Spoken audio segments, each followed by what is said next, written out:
You're welcome to POF Television. We have the privilege of hosting the former NBA chairman in Ekiti State and former Commissioner for Justice and Attorney General, Barrister Owoseni Ajayi. You're welcome to the studio. Thank you. It is a pleasure being here with POF TV. Barrister, the Supreme Court in Nigeria just decided that local government should be autonomous. How did that report reach you? All Nigerians had applauded that judgment. And I, as a senior counsel, a two-time Attorney General of Ekiti State, cannot comment less what the Supreme Court did in respect of the autonomy, financial autonomy for the local government. Ordinarily, we ought not to have taken this part in a country where we obey the rules of law, where we allow sanity to prevail over sentimental interest.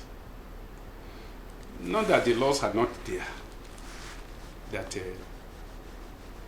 the local government ought to be financially independent.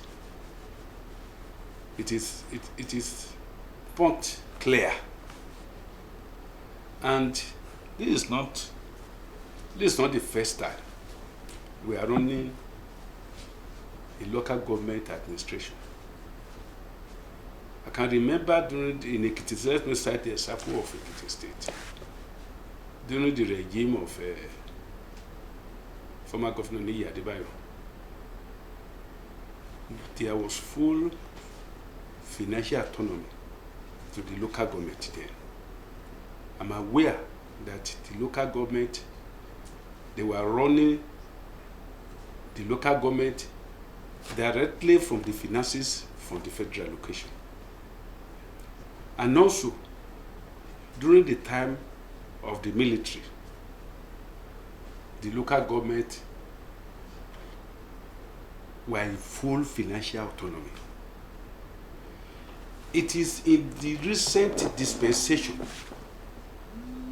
out of the desire of the governors to control the local government at all costs, both administrative control and financial control, that this issue of fighting for the autonomy of the local government arose. That the Attorney General of the Federation had to go to the Supreme Court to get the support of the Supreme Court for what it is ordinarily in the Constitution, for what it is ordinarily commonsensical. Because local government is the third arm of government with their own full administration. At the national level, we have the president, democratically elected, as the chief executive at the federal level. At the state level, we have the governors, democratically elected to govern the state. Ditto for the local government. The chairmen, who are equivalent of governors and the president at national level, are also in the constitution to be democratically elected, to be in charge of the administration of the local government.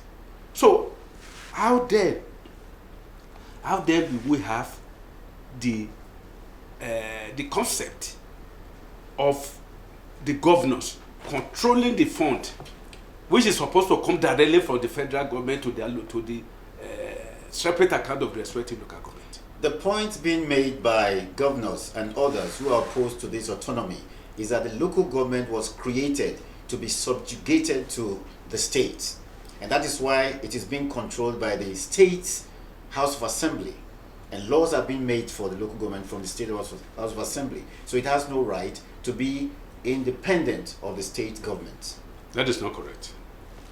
The correct position is that all the 774 local government are creation of the Constitution of the Federal Republic of Nigeria.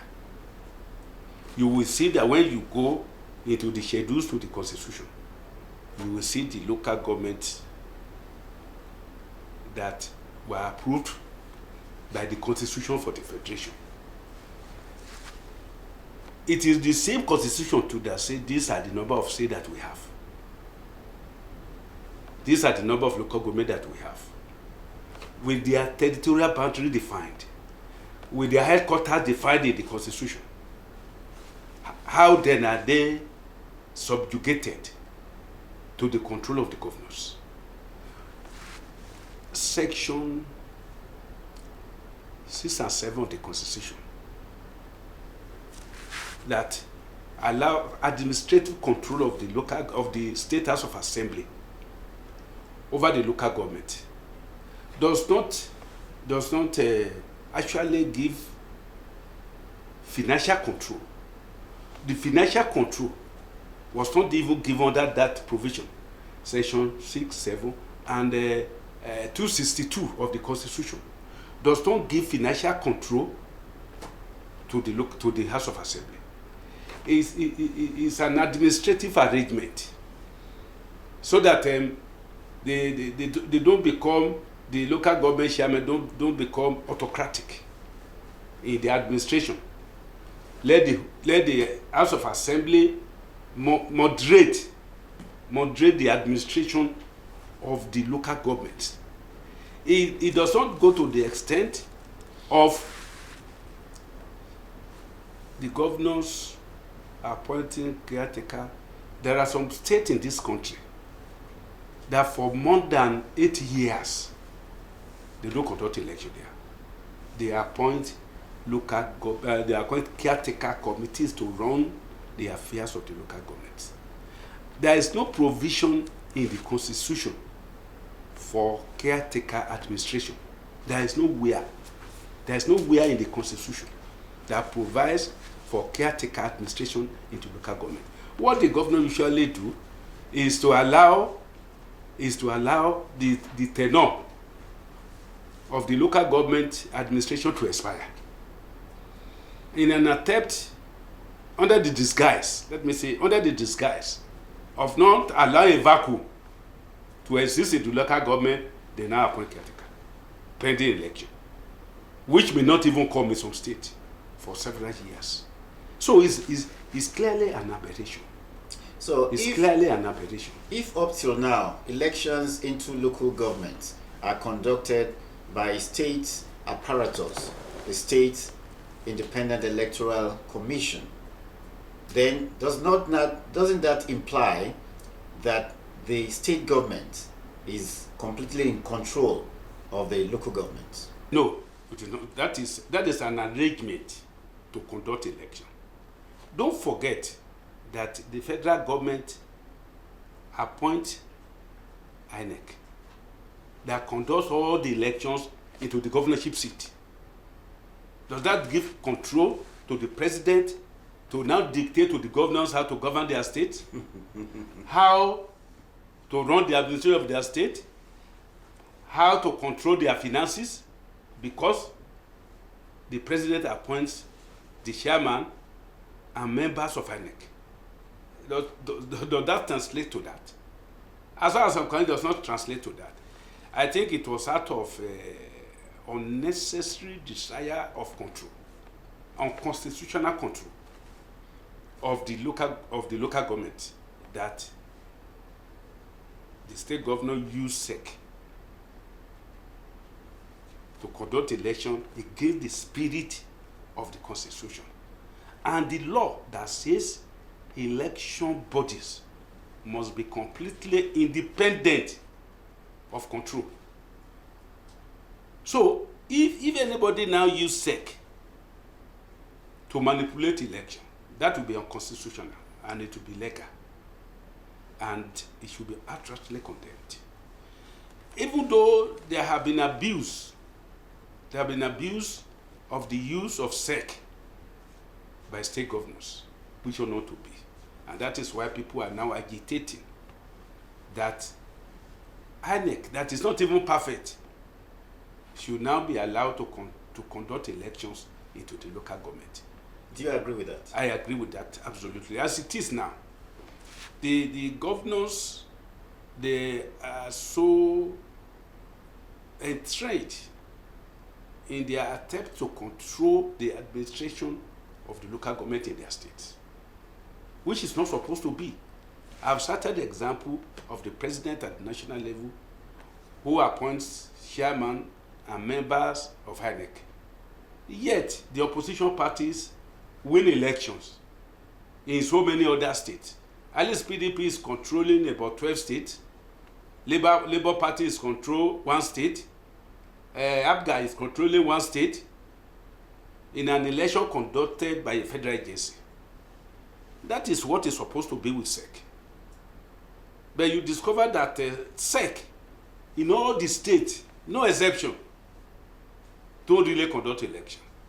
What they do is to announce, is to arrange a caricature kind of election. At the end of the day, they now make pronouncement that all the councillors, all the local government chairmen are won, not even one councillor, are won by parties controlling the government of the state. So that is why right-thinking minds are saying, if you are not making a caricature kind of a local government election, let a more seemingly independent body like INEC conduct that election. But the problem we have as at now is that it's a constitutional provision. Unless that is amended, SEC will still remain in control of local government elections. And what's the consequence of that? The autonomy of local governments? It's going to affect the quality of people elected into office under SEC.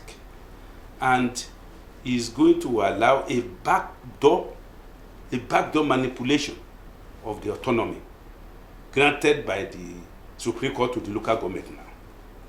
Because in a situation where the government of the state now appoints all the local government chairmen and the council to go and contest election under SEC, that is going to come by way of pronouncement, and not say those people that have been nominated, appointed by the government in power. At this adage, whoever dictates the tunes, whoever has the power dictates the tune. If the governor appoints all of them, even those people that are qualified and are not qualified, and they are answerable to the governor through their nomination into that election conducted by SEC, behind the door, that financial autonomy granted the local can be manipulated. Now, the state government have been accused of using JAC, the Joint Allocation Arrangements, exactly, to siphon the money of the local government. And we understand that this JAC was an initiative of the federal government to allow for, quick development of the rural areas. That has been abused. It's not strictly a constitutional. JAC is not strictly a constitutional provision. It's an administrative arrangement in order to ensure that the funds coming to the local government are appropriately allocated. But the state governors have been using that now to hijack the finances going to the local government. So, under the decision in the Supreme Court now, the allocation will now go directly to the local government, where they have the facilities. You know, we still have this traditional council fund there. It will be, they have the percentage, 5% of the allocation is for the traditional council. It will be easy to determine how much should we have this month. Okay, 100 million. What is the 5% going to the local government traditional council account? Separated. How much is the salary of the workers? Separated. how much is left for development. So this arrangement can now be done locally from one local government to the other. And I want to disagree with this idea that the local government chairmen, they are not mature, they are this and that. Even in those days that people are not well educated, it is not so. Talk less of nowadays. There is no local government chairman in my state, this Ekiti State, that have less than a degree to contest election. What does a governor has? And the governor has more than a degree to become a governor? So we have highly intelligent, civilized, educated people at the local government level that when elected by the people, don't forget is they are coming by election. They are going to subject themselves and their manifesto to the people who will assess their quality before voting for them. So we should not underrate the quality of people at the local government. And now believe the state government should now moderate them on how to do it. So with the Supreme Court decision now, which I think the governors have said they concur to, that is, if they are genuine with that, if they won't go behind the scene to try the manipulation. And that is why everything has to be done to take away conduct of election into the local government from SEC. I hope the National Assembly will be able to go by the way of the Supreme Court, to emulate the Supreme Court and ensure that election into local government are no longer conducted by SEC. Because the government will use SEC again now to control the finances of the local government. The allocation can rightly come. But because the governor put them there, how much is the allocation for this month? Come to the government house so that we can discuss it. They will not have any choice because they are not elected by the people. They are appointed by the government in power. So the governors can use SEC to manipulate the autonomy. The governors, no exception, are so crafty that they want the local government at all costs because of the finances going there, as if they don't receive their own allocation. So if SEC conduct election, 100%, nobody to go to the public to now say the autonomy granted or the governor are manipulating or behind the scene. The governors can use SEC to manipulate that. Because it's just a question of controlling them whenever the allocation comes. All of you come to the government house. This is what we want you to do. Then you now go to the local government and say, we have done it. Whereas they are acting in the script of the state governors. That is what is likely to happen. There is also the suspicion in some quarters that the federal government is using this autonomy of local government as an influencer of electorates in the coming election. I don't agree to that because elections conducted by INEC at the federal level have been won and lost by government controlling the federal party, the federal government. Because PDP was in power for 16 years. The federal INEC conducted an election, the opposition party won. And under the present administration too, where elections were conducted by INEC, several states were won by the opposition party. And you can see the president of the country today lost in his home state, Lagos State, in the presidential election. So that is an indication that we can still guarantee a fairer and free election conducted by by the INEC. We can still guarantee that, because it doesn't occur to democratic sense for a state that is actually split into two, that the governor managed to win an election, almost 50-50 in the House of Assembly. The SEC now conducts an election. You say the other party cannot win the councillorship election. A party that won House of Reps election, that won Senate election in that state, that won Assembly elections, will now score a 0 in local government election.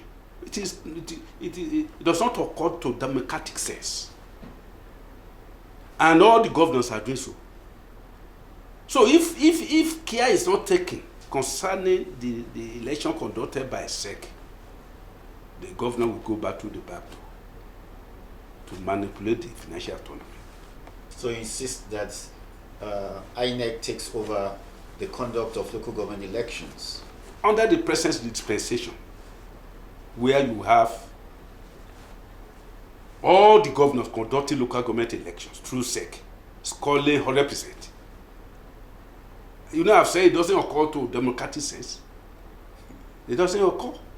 So, the only solution to finally guarantee the autonomy of the local government is to allow the federal electoral body to conduct those elections. You discover that most of the local government can be won by the opposition party in the state. The same thing for councillorship election. It will be a free and fair election now. That is the only way out. Today, we understand that 20 states will not be getting allocation as a result of the local governments being controlled by caretaker committees. Ekiti is not one of those 20 states. Do you see that? Ekiti State have been an exception to this financial and democratic manipulation of the local government. You will discover that for almost 12 years or 15 years now, we have not had caretaker government in our local government. Before the tenure of a local government, of a set of local government administrators expires, Ekiti will have conducted an election. In Ekiti State, the tenure of local normally ends by December. And they will conduct election around November. Then they take over January 1. Immediately they are going administration leaves. The newly elected states. That is how it's supposed to be. And I think only Ekiti and a few other states in the country are doing this. But that does not stop the financial control of the local, despite their democratically elected administration in the local government.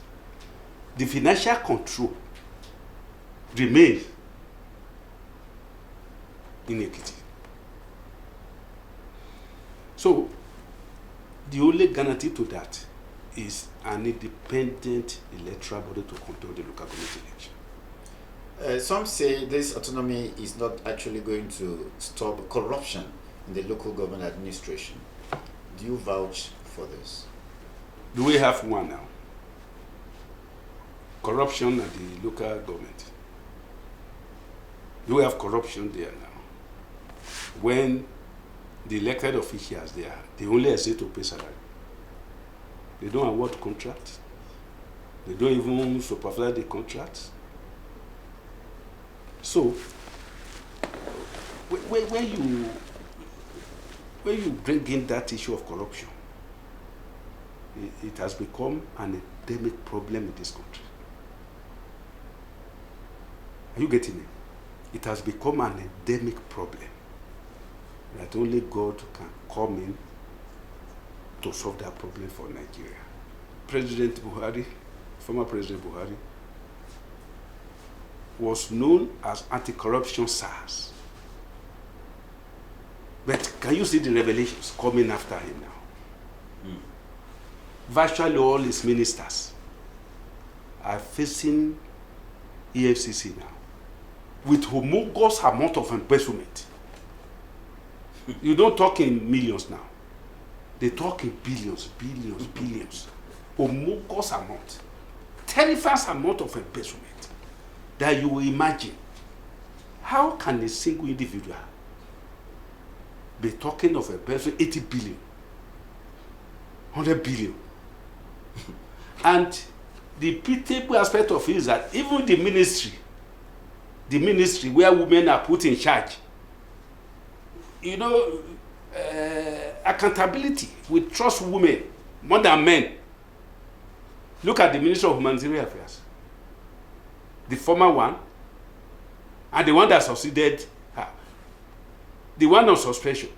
Within 6 months, look at what happened in that ministry. That is at the federal level. So, how do you now accuse local government that are not even controlling the fund? How do you now assess them as to how corrupt they are? They have not been, local government have not been tested with their fund, with the administration of their fund, because they only exist to pay salary. That is all. How do you assess corruption at that level when there is no money to embezzle? You can't assess corruption at that level now until we now allow them to run their finances themselves. But it will be easier to monitor them now. It's not going to be easy for local government officials to embezzle that money, as is happening at the federal level, at the state level, because all eyes are on them. The people of the local government, they are on their neck. They peep their eyes on every money that comes in. How much is coming this month? Oh, everybody is aware. The traditional rulers are there to know how much comes. How much are you spending? Who are the people you are giving the contract? It's even easier to check corruption at the local government level than the federal and the state level. My final question, Barrister, is how do we expect a transformation of the lives of the people and development at the local government level as a result of the autonomy just granted by the Supreme Court? Thank you. I witnessed the period when local government were financially autonomous under the military, and during the first regime of Chief Olusegun Obasanjo. That time, the local government, they award small contracts, drainage everywhere. The local people, they benefit from it, they make small gain.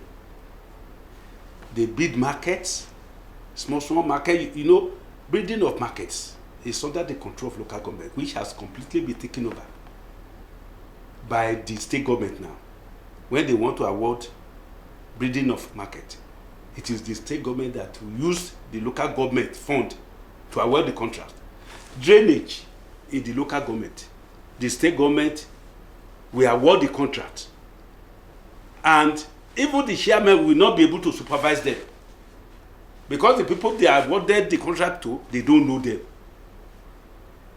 The people to supervise them will come from somewhere else.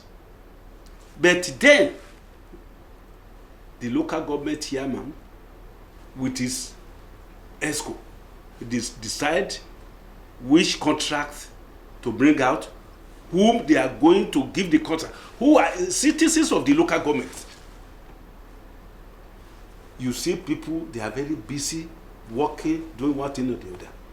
And the local roads going to the farm states, then they were graded by the local government. They will go back to that now. And you will see that life will bounce back in the local government. Activities will be in the local government. Local government is just like a ghost town now. Nobody goes there because you don't have anything to do there. Unless you want a birth certificate of your child, or local government of origin, you want to collect it. That is the only thing that is going to the local government now. With this financial autonomy, life will bounce back in the local government.